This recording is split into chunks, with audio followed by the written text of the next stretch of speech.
wanted to share today something that I make a lot, and it's ginger tea. Particularly, I make it when I'm not feeling well. It really is something that I feel like we should be drinking more often, but I definitely rely on it when I'm not feeling well. And since this weekend I've been dealing with a nasty cold, I thought it would be a perfect time to share. So the first thing I've got is my ginger root. I'm going to peel it and cut it. And if you have more space than we do, you could already have a pot with water boiling on the stove while you're preparing your ginger.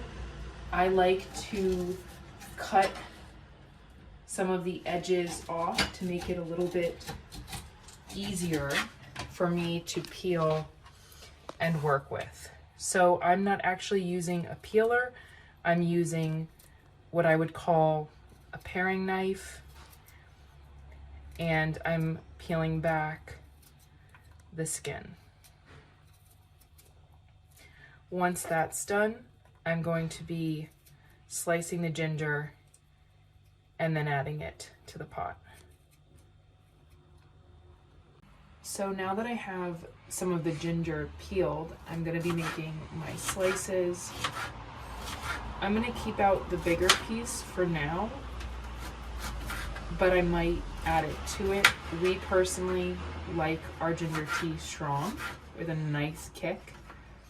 And another thing that I like to do is not just get one batch of tea out of it. I keep the ginger and I'll refresh the water. I'm going to compost the peels. But yeah, I'll add more water and boil the ginger a few more times actually. I'm going to set that over there. So I'm getting our stove ready.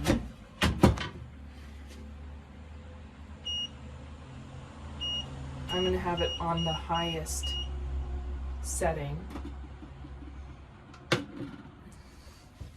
And then I'm going to let it boil for about 5 minutes. You do want to watch it so it doesn't boil over. So I'm letting it boil for about 5 minutes. Like I said, keeping an eye on it because you don't want it to boil over. Sometimes once it starts coming to a rolling boil, I bring the temperature down about 2 notches on here. And then after about 5, even maybe 10 minutes boiling, I'm going to bring it down to a simmer, let it simmer for another 5 to 10 minutes, and then turn it off. I'm not sure how many batches you could get. I usually get 3 to 4, refreshing the water. I probably am going to add the rest of the ginger root. Now I'm going to pour the ginger tea. This is where I have a ladle out. I like to stir it up a little bit because sometimes I feel like some of it sets to the bottom, settles at the bottom.